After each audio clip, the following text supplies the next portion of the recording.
I'm surprised it hasn't knocked more people out because you can barely breathe when you go out there. It's the worst I've ever seen in the Willamette Valley, and I've been here my entire life.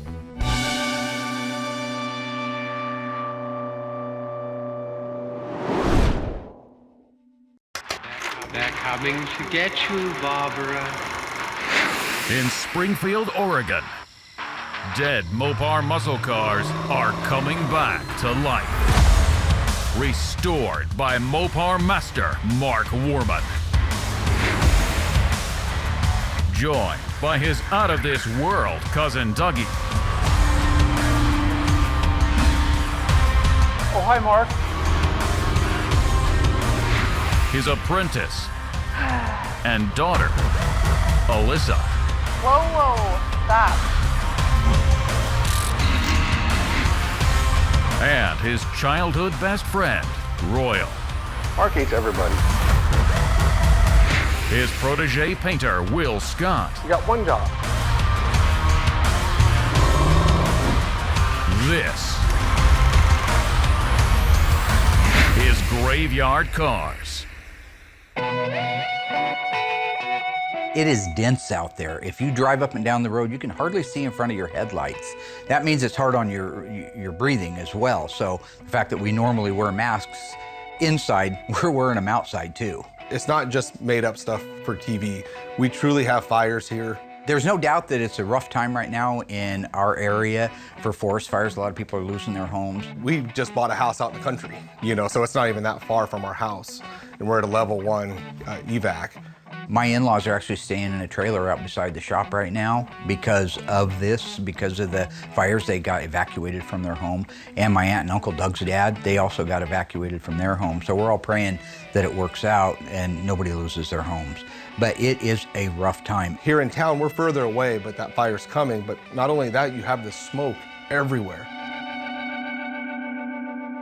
So if you guys recall, last time we looked at Goldberg's 1970 Cuda, the 446-barrel 4-speed shaker hood car, double black interior, black car. Now in that, we found that the engine and transmission don't match. I'm waiting for Allysa to get together with me to kind of set up how she's gonna call Bill and let him know. I know she's dodging me right now, I get it. I call her up and she's always doing something. I said, why don't you come down right now and we'll just go over it and you can call Bill. Yeah, I will, I'm busy. You know that thing where you pretend like somebody's calling in. Oh, I gotta grab this call.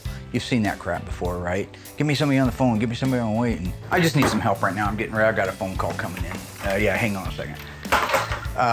I know, because I've done it, all right? All right, sir, Melissa speaking. Yep, hold on one second.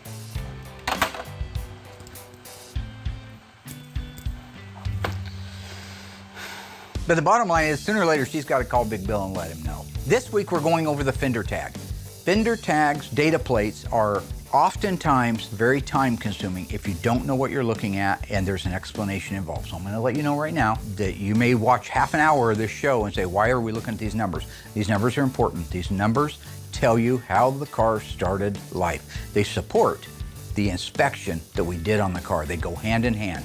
It's a birth certificate, or in this particular case, it's an autopsy report.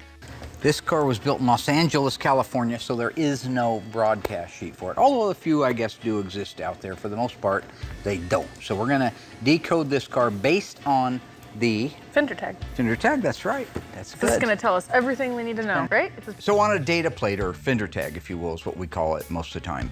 It was a stamped piece of steel that had alphanumeric codes in it. And these codes all represented something. They're primarily there to let the guys on the assembly line know exactly what changes were going to be made and to what car. Consequently, they went with the car when they were done, so it also was a bit like a birth certificate. Now, I brought this book down, but I won't need it. Okay. So, a fender tag reads left to right. That's right, just like a book. Like a book. Yeah, Like except English. bottom to top. Weird choice that they went with that. Yeah, they did. And so in your left-hand lower corner, what is the very first series of numbers that you see? E87. That represents a 440 engine with 3 two-barrel Holley carburetors that produces 390 horsepower. So this is a 446-barrel car. If it was a Dodge, they'd call it a 446 pack. Same engine, same code. So they're just pack or barrel. Right. Okay, I've heard that. Okay, So a Dodge I thought it was has gonna be a more six difficult. pack or a six barrel? A Dodge. Pack. Right. And if it's a Plymouth? Barrel. Very good. All right. We'll keep moving on. Learned that back in season 3. All right. The very next one to your right on that line is. Yeah. D21. Now that stands for 4-speed manual shifted transmission. In this case, since the car is a 440, whether it has a 6 barrel on it or a 4 barrel on it, if it's got a 440 or a hemispherical engine, it gets the Hemi 4-speed, the big 18 spline heavy duty 4-speed. If it had a regular 23 spline, it would still be a D21 code. I'm just telling you for your own knowledge, because you'll remember it really well. Yeah. It's Yeah. Great memory I have. If you're just for the first time picking up a book and decoding one of these, you can be there a while. The sales code in 1971 might represent a different sales code than it would in 1970 or in 1969. So you can't take anything for granted. It's a process of identifying the car, what makes sense on the car, what the car should have on it, and is all of that represented clearly on the fender tag. BS23. That's the model of the car. That's also the first 4 digits of the vehicle identification number. They want to tie this tag to the car. So you got to have that vehicle identification number that's up in the windshield, match that tag. The vehicle identification number on these Chrysler muscle cars is very informative, especially if you're out in the field and you see a car just sitting there. You can walk up to the VIN and tell exactly what make it is, what model, what price class, what year, where it was built, and what engine. The first letter B stands for the Barracuda lineup. The S means special price class. It just meant it was the performance version. So in this case, it's a Cuda. If it was a Barracuda, it would be a BH, Barracuda H, high price class, premium class, or in this particular case, a Cuda. The 23 means 2-door hardtop. Or Jordan. Or Jordan, yeah, it also means Michael Jordan, that's right. I'll remember that. 35 years before he played the game. The next series is Victor Zero Echo. The Victor represents the engine. What engine is this again? It's a 446 pack. 446. Had so much hope for you. 6 barrel. Now I know everybody wonders, why does he get so excited about calling something the wrong name? The reason I'm a stickler is because of yuns out there. All of yuns. The keyboard commandos. And they wait for you. They wait for you. It's not a 6-pack, it's a 6 barrel. You follow the facts. Everybody wants the facts and nobody wants the facts. What about that question? The 0 is the last digit of the model year. What year is our Cuda? 70. Yep. And the E represents the assembly plant that the car was built at. Now for the E-body cars, they were built in 2 different assembly plants and only in 2 assembly plants. Hamtramck, Michigan, which was the main assembly plant.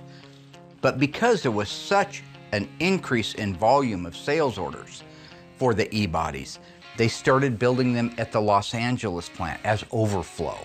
Now, as a result of this being an overflow plant, certain things were a little bit different. And I don't know, and nobody really does know exactly what the answer is, but there were no Hemi E-bodies built in Los Angeles. There were no convertible E-bodies built in Los Angeles. And for some reason, the broadcast sheets, although there are a few that exist for LA cars, for the most part, it wasn't protocol to put them in the car. It was protocol to wad them up in a little ball or roll them into a doobie and smoke them. I don't know what they did. It was LA. It was the late 60s, early 70s, right? Puff the Magic Dragon ain't about no dragon. You know what I'm saying? Show me something. You might want to cut that because, well, no, it's legal now. 129528. Okay, that's the serial number for the vehicle. It'll match the upper tie bar, it'll match the upper cowl panel, and it'll match the door. It's not really a sales code, it's the serial number for the car. I'm about to put all the sub-assemblies together for our Daytona's nose cone. So I'm going to start with the headlights, get the headlight buckets in there, and then I can actually put the doors in the actual housings. So I'm excited to see this thing basically reversed, all getting put back together, everything painted nice. When it comes to the NASCARs, the Daytona and the Superbird, there are a small group of people that forgot more about the exact correctness of these cars than I'll ever know. And frankly, even guys like Tony, you know, who is one of the most knowledgeable guys on the planet, second most knowledgeable guy on the planet. These guys and gals have dedicated an entire life to studying what happened on these cars, how they were built, what the protocol was. And then they don't just take that information, but they match that. They align that to 100 Daytonas that they've seen that have never been disassembled so they can document it.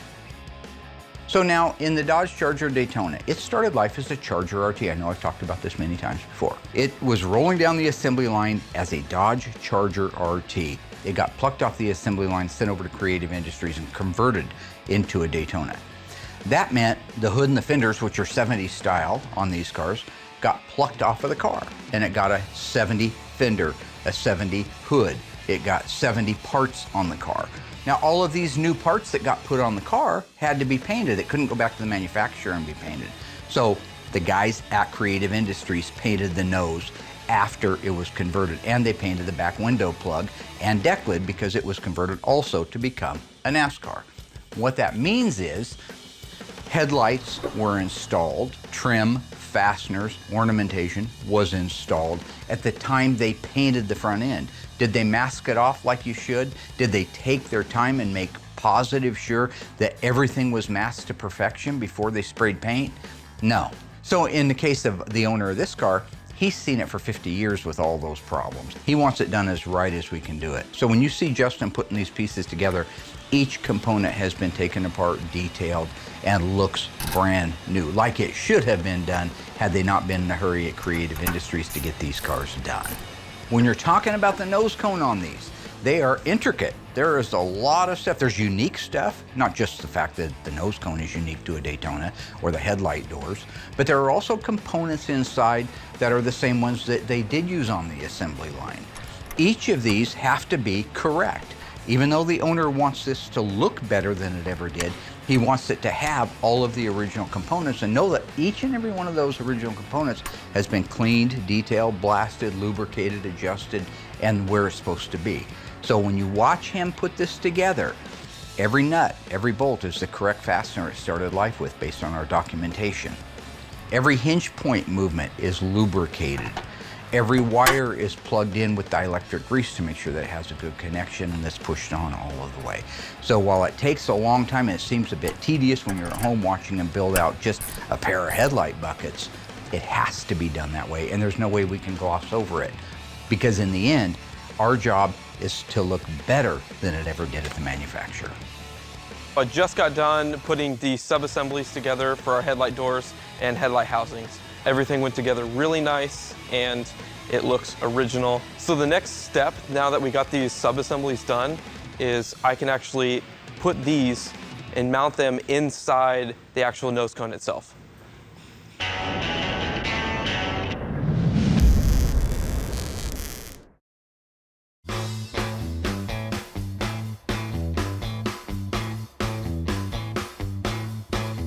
Sometime back, we brought in a 1970 Dodge Challenger RTSC. Now, this is a B5 blue car, white top, blue interior. The non-numbers matching car, originally it was a 383 car.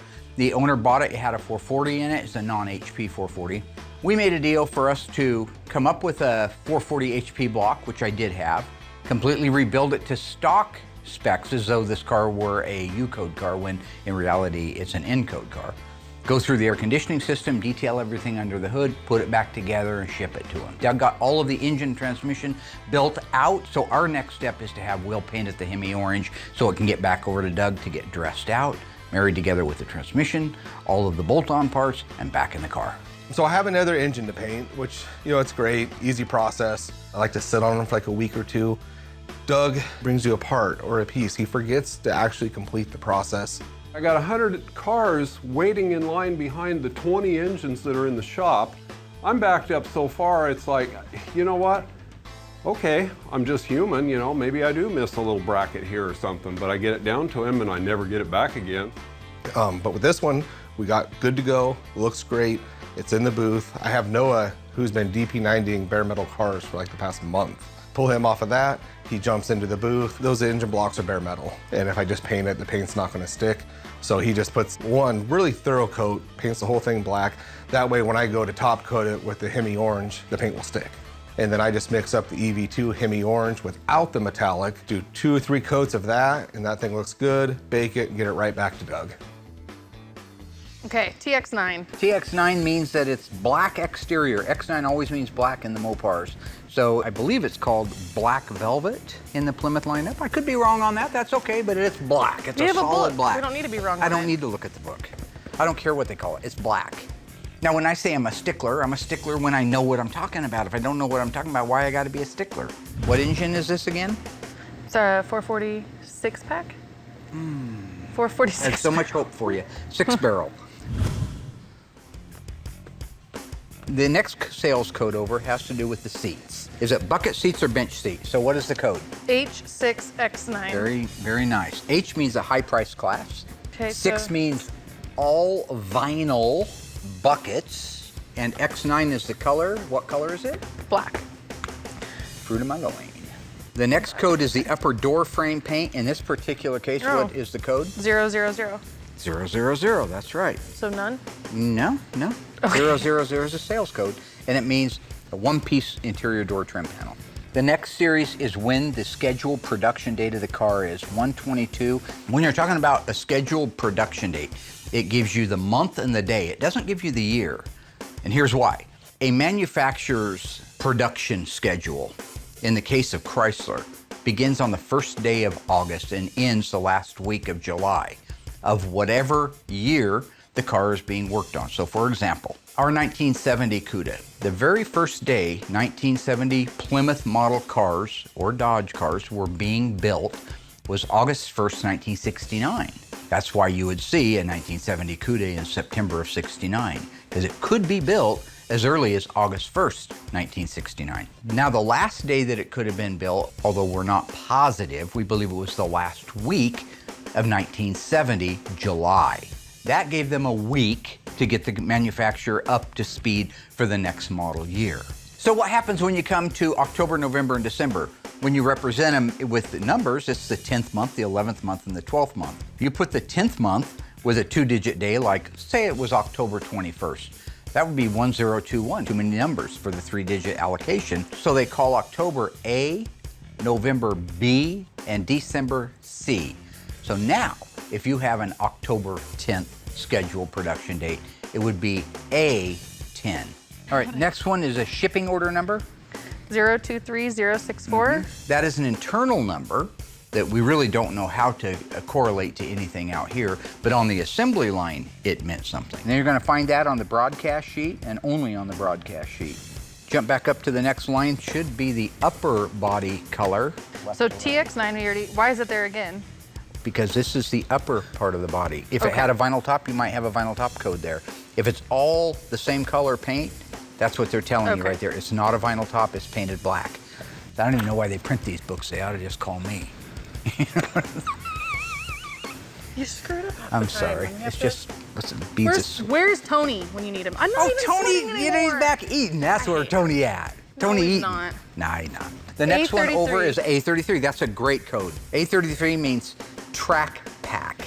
It's an axle package car. It means it has a 3.54-to-1 Dana rear axle.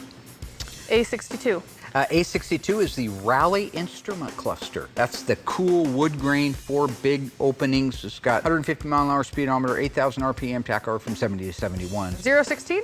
It's not a 0, it's a C, like Charlie. That means it is a console option car. It has a console around the shifter. C55, it represents the bucket seats. That lets the guy on the assembly line know that he should punch some holes in the floor. G36? That represents the mirror. G36 sales code represents a left hand outside and right hand outside racing style mirror, painted body color. The left is remote and the right hand is manual. I'm not sure why. Even though Goldberg's car is coded for the right-hand outside mirror, for some reason, it's missing. J25. That would be your 3-speed wipers, which is optional. That's why it's called a sales code. It's optional, but mandatory on a car with a shaker hood with cold air induction. Why? Because the air cleaner for the shaker hood is so big, the 2-speed wiper motor sticks out like this and it would interfere. The two won't share the same space together. I see. But a 3-speed lays flush against the cowl, so you get that little extra bonus. You get a shaker, you get 3-speed wipers. Whoop, whoop. J45. Our hood pin tie down, standard in the Cuda package. So we're running out of room, which means I'm running out of time. Okay, we got another page here. Let's go to the next one. Nope.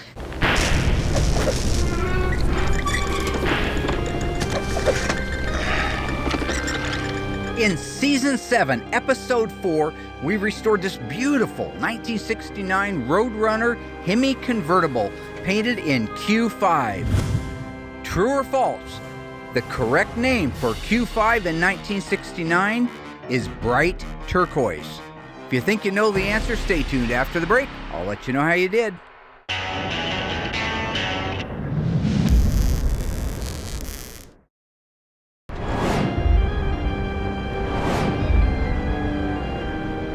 Welcome back, ghouls. How did we do on that one? You got to be paying attention. Now, this is stuff I've taught you over the years.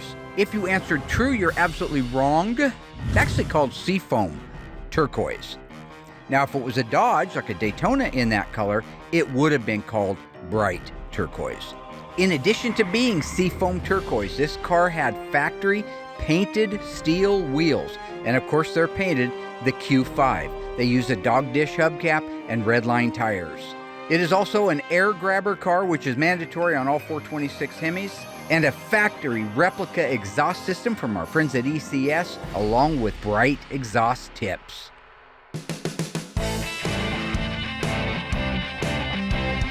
So 2 years ago, we met a really nice couple up at the Little Creek Casino car show, Jim and Laura. Now, Laura at the time, she said, when I was in high school, there was this really cool 1970 Cuda this kid had. I loved that car. It was lime green and the cam. Oh, I remember how it idled. It rumbled and tumbled, and she had all these descriptions for what I believe was probably some monstrous camshaft in a 70 Cuda. So we visited for a little bit, and as it went on, it turns out she wanted to have one of those cars built. She wanted one really bad, hasn't found one that matched exactly what she was looking for. So having seen the previous episodes where we talked about Graveyard Dreams, where you can order your car any way that you want it, we came to a deal where I would build her that car that she remembered from high school. So I'm getting ready to put the sound deadener in the 1970 Cuda. So from the factory, there is a certain amount of sound deadener that's put into the backing of the carpet. In today's world, we have products that really do work as a sound deadener, and we can put it on so many areas other than just the floor. We can put it on the insides of the doors, insides of the quarters, and at the end of the day, that probably kills 80% or more of the road noise that's coming through that car and engine noise when you're driving it down the road. J54. J54 calls out a sport hood. This is one of the anomalies. This is an anomaly. Do you know what an anomaly is? Something weird. This is one of those strange little anomalies that I don't understand, but here's what it is. The E-bodies were built at Hamtramck, Michigan, and Los Angeles, California. Say this car was built at Hamtramck, Michigan. It would have N96 for a shaker hood, November 96 representing the cold air induction shaker hood. It would not have the J54, which is the sport hood, because you can't have two hoods on a car, right? So on a Hamtramck fender tag, there would be a call out for the N96 and only the N96. On the LA fender tag, they left the J54 sport hood, which was standard on the RT, and then later they added the N96. So if you have that fender tag and it has an N96, I guarantee you that it is a shaker hood car. They wouldn't put the N96 on there accidentally, but they chose to leave the J54 on there. That's an example of how you can be slightly confused if you don't know exactly what you're looking at when decoding an LA fender tag. M21. M21 is your molding package. That would be your drip rail moldings or drip trough moldings. Those are stainless steel moldings that go along the upper roof gutter. M25. M25 are your rocker or sill moldings. In this case, a Cuda standard equipment, and they are a plastic fiberglass. Well, the repos are fiberglass. I imagine the original ones are a form of plastic. What's your next one? M31s went ahead with the belt moldings. We call those belt moldings. When you roll the window down, you put your arm outside because you're cruising the gut looking for chicks. Nope. Well, you did, and they were called belt moldings. M88. Those are unique to the Cuda. Well, the sales code's not, but it's the rear body moldings or taillight panel moldings. Either one works fine. N41. N41 means that it is dual exhaust, mandatory with all 440 engines. N85. Factory tachometer, 8,000 RPM, also included in the A62 Rally instrument cluster. N95. N95? Yeah. Evaporative emissions. This car must have been sold in California. It has evaporative emissions. So in this particular case, it means that there's another vent on the fuel tank that's connected to a hose that runs to the front of the car. And what that fuel line does is it follows all the way along with the other fuel lines on the right-hand side underneath the car, then works its way up to the top of the inner fender on the right-hand side, where you would connect a hose from that line over to the carburetor itself. In this case, 6-barrel would be the center carburetor. The extra vapors that go through that carburetor, theoretically, go through that tube and back down into the tank. It's an early emission system. N96. N96 means it's a shaker hood, which cancels The sport hood at the J54. J54. That's right. Okay, so N97. Noise reduction package. So in this particular case, what N97 stands for is that instead of through the pan, bright, beautiful exhaust tips, like the car has on it now, from the factory, they were turn downs. They didn't want that noisy car, probably because it was destined to be a California car, and they had laws there that were more restrictive than any other state in the union. So if you have N97, I guarantee you, you will never see N42, bright exhaust tips, on a fender tag. Can't share the same space. R35. R35, very cool. R35 is an AM FM. I realize those are standard on today's cars, but back then it was an option. AM FM. So you just didn't get a radio? Stereo. No, standard was an AM radio, which was R11. Okay. But you could have got an AM 8-track, which would be R22, or an AM FM, which is R35. Why 14? Means the car was sold. Somebody ordered that car and it was sold. 26 means that it had a 26-inch radiator. And then end. Means it's the end of the sales code. In some cases, a car will have multiple fender tags, 2 or in some cases 3 fender tags. If that wasn't there, you'd be asking, where's the other fender tag? Because these sales codes are going on to the other fender tag. Like when we had the 2. So loaded, it's got to have more. But in this case, it's saying, now you're done, Jack. If this was a 2 fender tag car, instead of the word END being at the end of the first tag, it would have CTD, continued. Then you'd know there's a tag missing, but it has the additional sales codes that wouldn't fit on the original fender tag. Okay. There nice. you go. Look at that. Fender tag Decode 101. Do you have any questions of me, counselor? None. Nope. I We're have a good. greater responsibility than you could possibly fathom. You weep All right, for well, this was good, Santiago. Dad. And you curse the Marines. God. Is this a You few have good that men? luxury. You have the luxury of not knowing what I know, that while I Santiago's liked it the first 10 times. death Thank you. was There you tragic, go. And type It this out for saved you. lives. I'll leave it on your desk or give it to and while my Justin or do something. existence Okay. is Good talk. grotesque,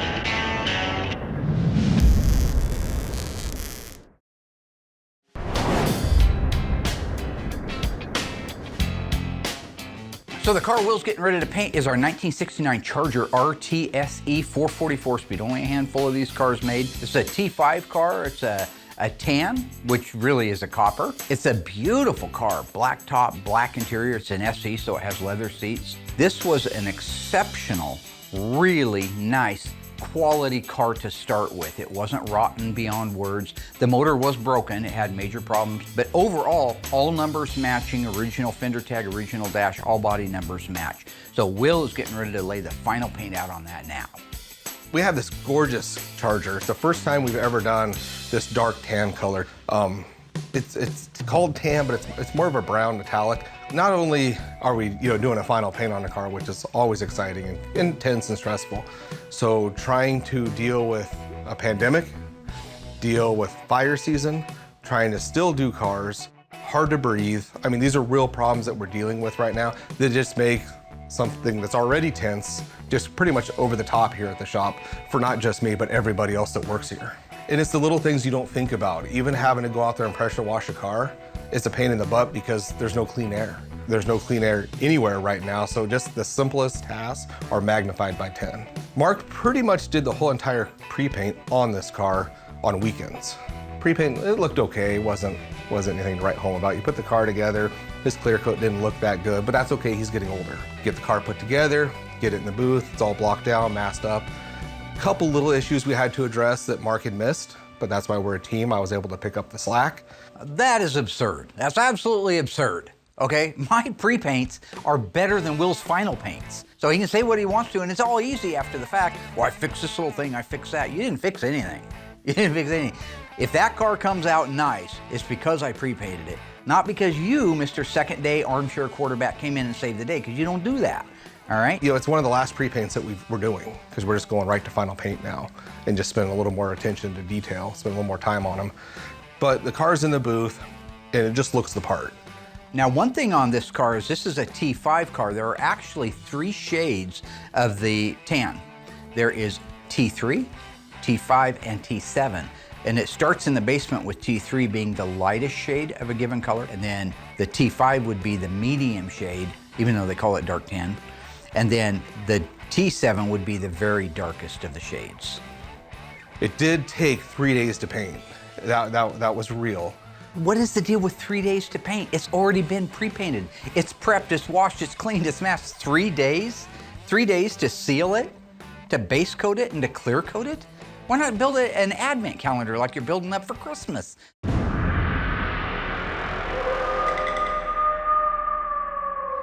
You go in there, you get 5 or 6 coats of color. It's kind of transparent, not too bad, but you spend 1 day just dropping color on it. I used to do all of that in an afternoon and still get home in time to drink some beers and watch Cheers. There's another rhyme for you. Drink some beers and watch some Cheers.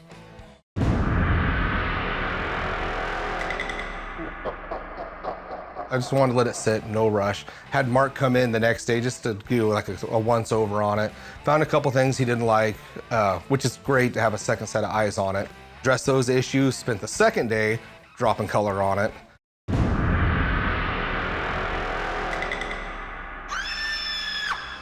Finally came in that third day, walked around the car, everything just looked perfect.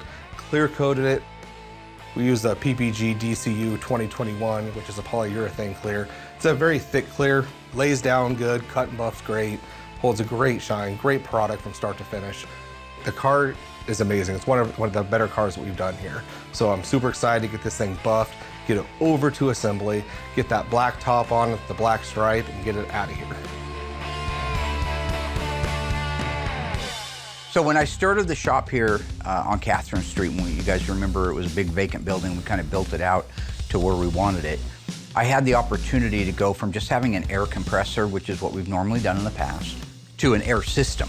And that's what we put in, was a complete air system. And I've loved it because it's been infallible. It's been flawless. It has a dehydrator, so it takes all the moisture out of the airlines.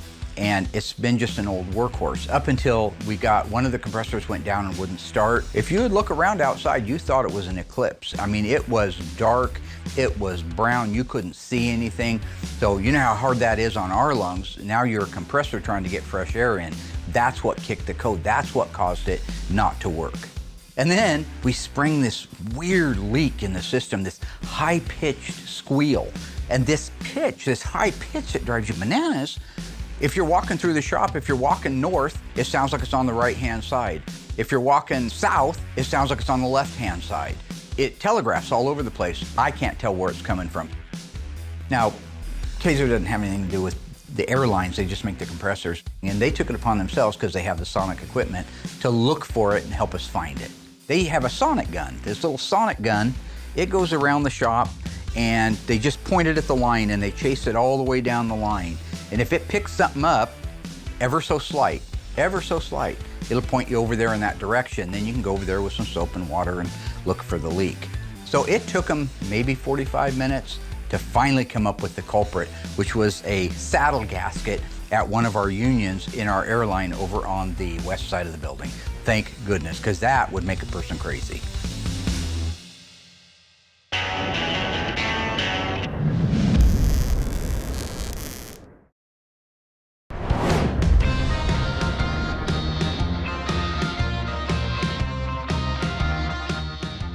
We have a 1970 GTX 446 barrel car. It's a really neat car. It's EF8 green. It's an automatic air grabber car. It was here just to have the body and paint work done. The owner is going to take it home with the body and paint done and finish assembling the car. So after assessing all the damage to the inner structure, I know that to be able to make a pull, I've got to get that quarter panel and some other pieces out of the way. So I'm cutting George loose to get going on the dissection of all the metal that's going to be replaced.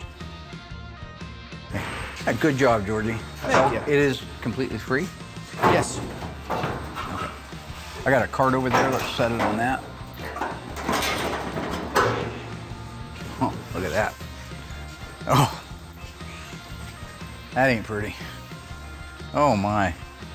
You work on this car back in the 70s? No, wasn't thought of it by then. What year were you born? 84. Very lucky. All right, let's put this quarter panel on.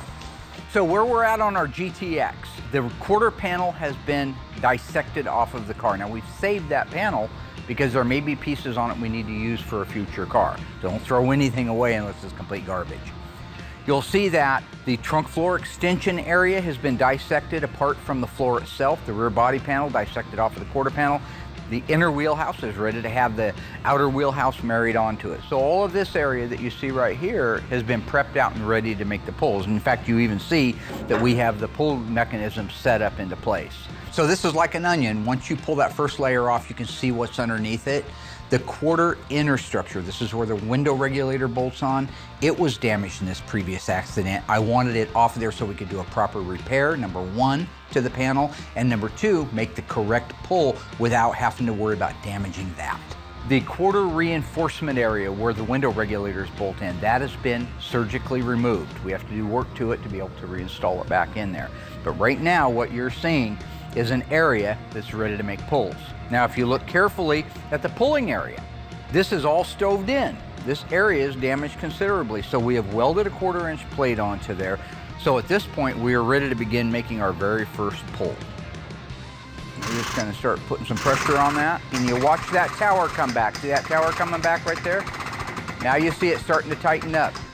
That's a real weak area, so I don't expect a ton of pulling out of there.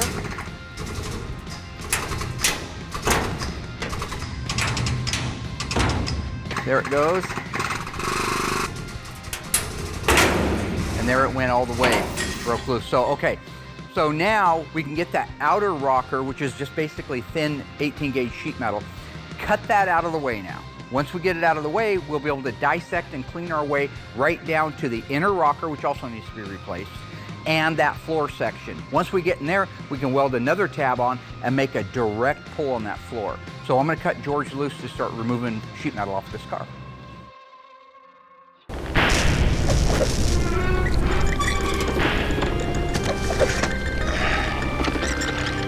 Back in season 7, episode 4 of Graveyard Carz, we did a beautiful restoration on this 1969 Roadrunner convertible factory 426 Hemi in Q5 Seafoam Turquoise.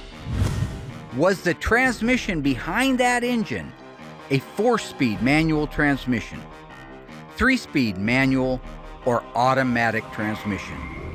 If you think you know the answer, stay tuned after the break. I'll let you know how you did.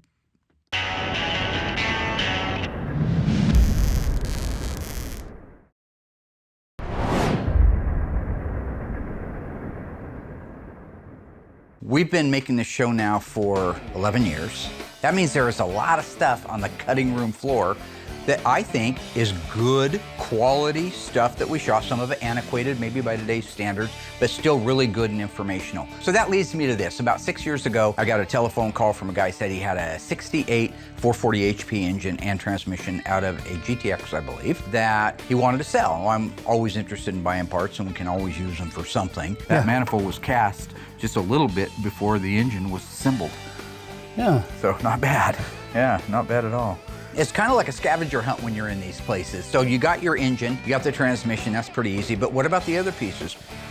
Is that an 070? Yep, see that 070 right there? Yeah. Yep. Tony D'Agostino makes these. If you look at his original, his reproductions, it's an identical twin to that one right there. Nice. So when you go into these situations, common sense says if they took those out, they took other things out. So I just looked around a little bit. You look in these little corners and you see like the original Carter carburetor there. 60, it's a 68, it was the 9th month of 68, and it's a 4682. Nice. Yeah, good. Wow, that's amazing. That's a $200 or $300 core carburetor in today's world. If that was a 70 Hemi Cuda and you were looking for date-coded original carburetors, you could pay $5,000 for a pair of them. That's the original base. Yeah. Looks like the beauty rims. Yeah, had Magnum 500s on it, or road wheels, they called them. It was probably a pretty car. So even back then, scavenger hunting meant look for everything.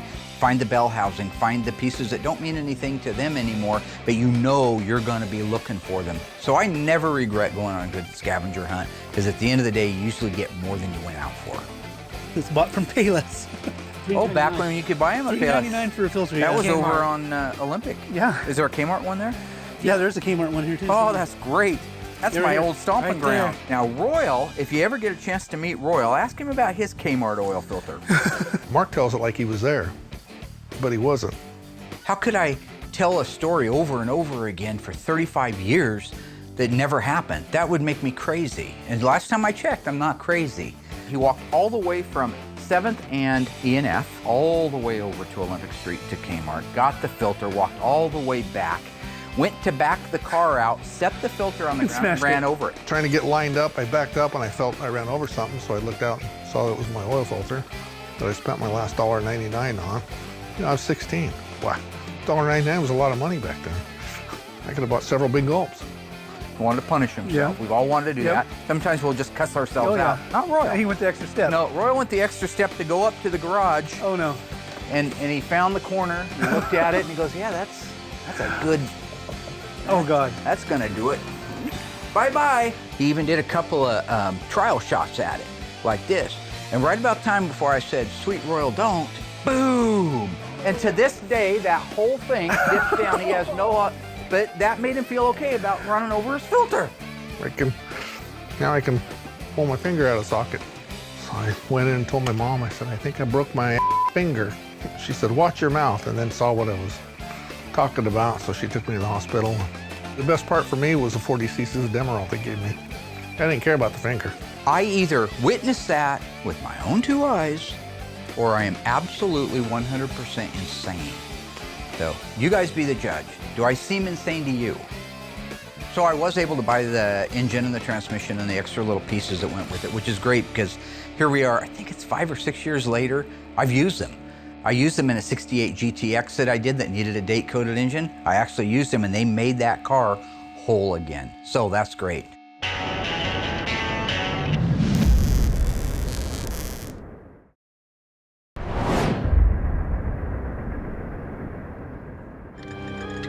All right, ghouls, how did we do on that one? Our 1969 Plymouth Roadrunner 426 Hemi convertible. What transmission was behind it? If you said a 4-speed manual, you're absolutely wrong again. Gotta hand that guy some money sitting next to you. Why ain't you watching the show? This car was an automatic transmission, D32. Now, it could have been a 4-speed, really would have made it rare, but it no way in the world could have been a 3-speed. It just wasn't available with a 426 Hemi. In addition to being a 426 Hemi automatic, it had black vinyl interior, a power black convertible top, black bucket seats with headrests, full Roadrunner badging, and power windows, P31. Well, it's certainly nice that we got our compressors up and running and we got the air leak fixed. It hasn't changed a whole lot as far as from a smoke standpoint, so I don't even know for sure if it's gonna end up kicking the alarm off again on the compressor. And that smoke is so bad, the fact that they knocked the compressor out, I've been here my entire life, and it's the worst it's ever been. So hopefully that clears up, we get some rain, put the fires out, and we can get back to life as normal as it was before that.